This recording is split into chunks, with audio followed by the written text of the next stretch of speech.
Vamos a otro tema, se lo contábamos al inicio de 24 horas a la hora. Hoy cerró sus operaciones tras 58 años la Fundición Ventanas de Codelco en la comuna de Puchuncaví. Vamos a profundizar en esta noticia para también hablar de la denominada zona de sacrificio en esa región. Para eso estamos en contacto con Alex Godoy, director del Centro de Investigación de Sustentabilidad de la Universidad del Desarrollo. Alex, muchas gracias por acompañarnos. Muy buenas tardes. Hola Nicolás, saludo a la distancia. ¿Para ti qué representa el cierre de ventanas? A ver, el cierre de ventana es un ícono que se esperaba, no digo, yo creo que más que hace tiempo es un ícono en términos de lo que no hemos hecho en términos de la zona de sacrificio. Son las zonas de sacrificio, nacen como un espacio geográfico donde al final tú tienes una sucesión de eventos, como por ejemplo llega primero una población. Recordemos que Puchuncaví Quintero era una especie de balneario en 1900, después empiezan a llegar las primeras poblaciones, luego las primeras industrias, se empieza a desarrollar el borde y un crecimiento de controlado sin planificación conlleva una postura de numerosas plantas que al final la sobrecarga ambiental, es decir, numerosas actividades industriales en el mismo territorio, conllevan a un aumento de la carga ambiental para su habitante, lo que hoy día llamamos de forma coloquial zonas de sacrificio. Y las zonas de sacrificio están en distintas partes de Chile, tanto en la región de Antofagasta, en Tiltil podría ser una potencial zona de sacrificio, etcétera.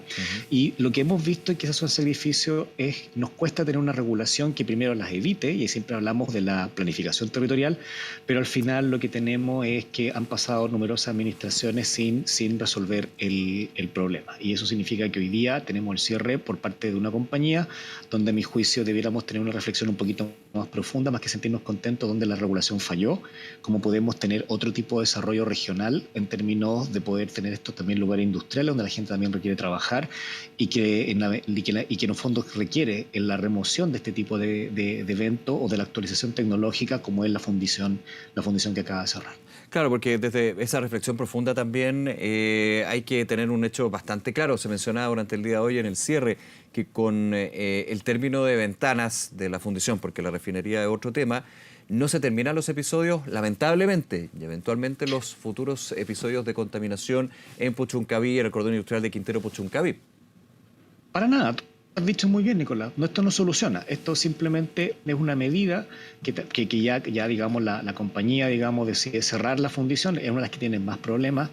Pero Claro, obviamente esto no es por la esto. antigüedad y por la alta inversión que sería reconstruir, digamos, esta fundición para que cumpla con los estándares de 98-99% de captación de las emisiones, en este caso, de CO2.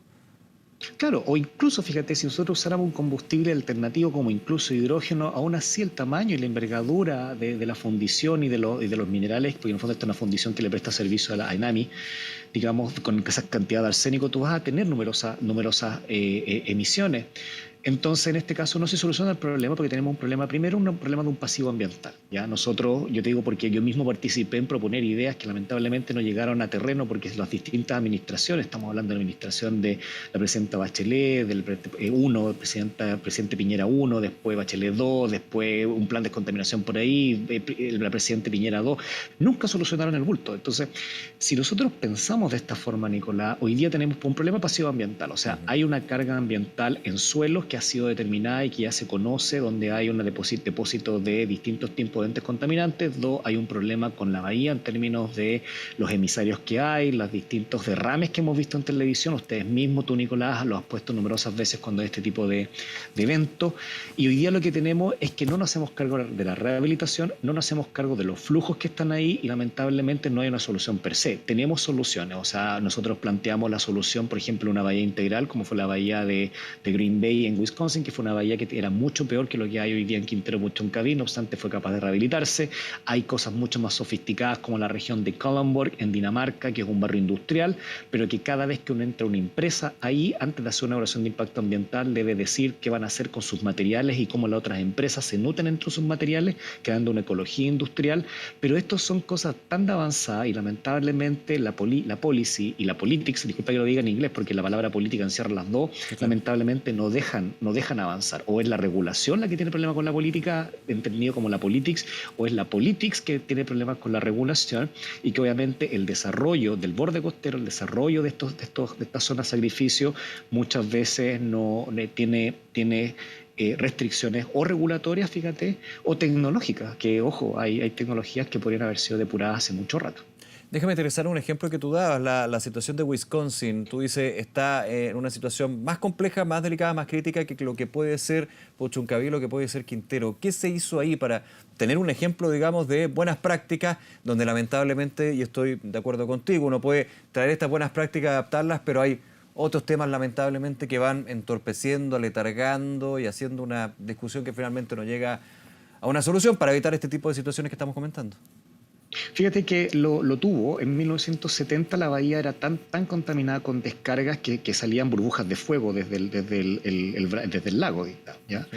Recordemos que el lago Michigan fue altamente contaminado. Ahí lo que se hizo fue un trabajo en conjunto con un consorcio de universidades, el sector privado y lo que se llaman los commissioners, que es como el gobierno, los asesores del gobierno regional, en una estrategia a largo plazo de rehabilitación, poniendo muchas de las actividades que se podrían hacer para rehabilitar la zona, para reducir la contaminación, y después mediante metodologías de Delphi ponderadas matemáticamente lograron crear una hoja de ruta que se renueva cada 5 años en términos de, primero, el monitoreo constante, que es un compromiso del sector privado de ver cómo va la restauración, cómo va la rehabilitación, la adopción de nuevos tipos de tecnologías. Hoy día, por ejemplo, las papeleras que están allá reciclan el 99% del papel, y obviamente ellos tienen ya filtros los cuales no existen estos orgánicos que se llaman policlorovifenilo, que llegan precisamente a los sedimentos, y es un plan que se renueva en conjunto con las mismas entidades cada 5 años. Por lo tanto, lo que tenemos es una planificación a largo plazo, Nicolás. Lo que siempre hemos conversado en tu programa, yo ahora aquí estoy en Boston trabajando, en el Universidad de Harvard, que ahí tenemos una ambición cortoplacista en que ojalá cortar la wincha de un plan de descontaminación o de sacar una chimenea, pero nos olvidamos de que esto, todo lo que tú dijiste muy bien, la actividad sigue estando ahí, esto sigue avanzando ahí, tienes una convergencia industrial ahí, y no solamente Puchuncaví, Quintero, sino que en otras zonas del país que se están dando exactamente las mismas situaciones. Claro, aquí obviamente hay un tema icónico y hay una decisión del Estado de Chile, representada por el gobierno de Chile, para finalmente cerrar esta fundición, con todo lo que conlleva.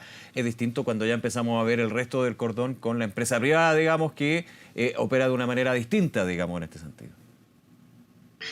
Se puede hacer, fíjate, Sí, claro, se puede hacer. Ahora, se puede hacer. es distinto cuando del Estado, el gobierno te dice usted tiene que cerrar, Codelco tiene que cerrarlo, finalmente. Hay todo también un plan de justificación, pero llega desde, no quiero decir esa orden, pero sí desde esa mirada y esa visión con respecto a lo que se debe hacer. Creo que fíjate que es una buena reflexión la que tú haces, porque el hecho que lo haga el Estado un poco descomprime la presión política dentro del gobierno regional, y eso significa en un fondo que muestra a un gobierno comprometido, que el gobierno del presidente Boric, comprometido con la zona de sacrificio.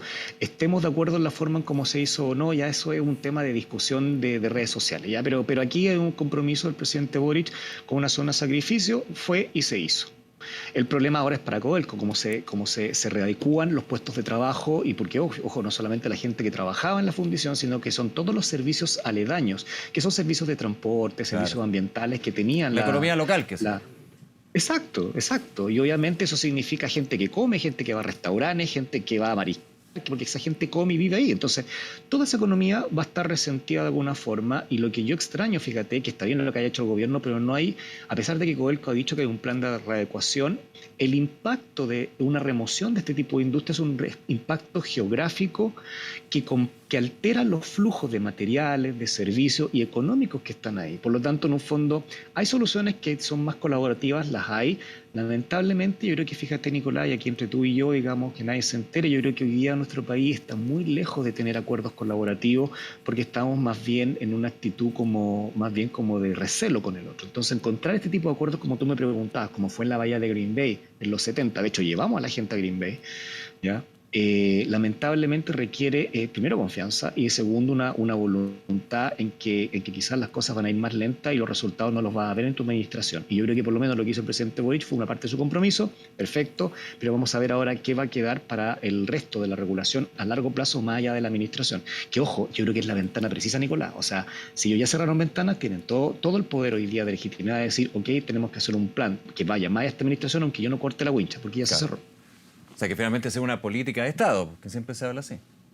Claro, y de hecho se podría replicar. O sea, si ellos aplican esta política de Estado, de que el gobierno hace el esfuerzo de cerrar, por ejemplo, una actividad que puede ser, o incluso mejorar tecnología que puede ser, podrían replicarlo para otras zonas como Tiltil, como por ejemplo Mejillones, por ejemplo en el sur de Chile, etcétera. Entonces podría ser una especie de caso histórico en cómo se pueden empezar a resolver estos conflictos socioambientales que, ojo, en Chile no tenemos otro ejemplo.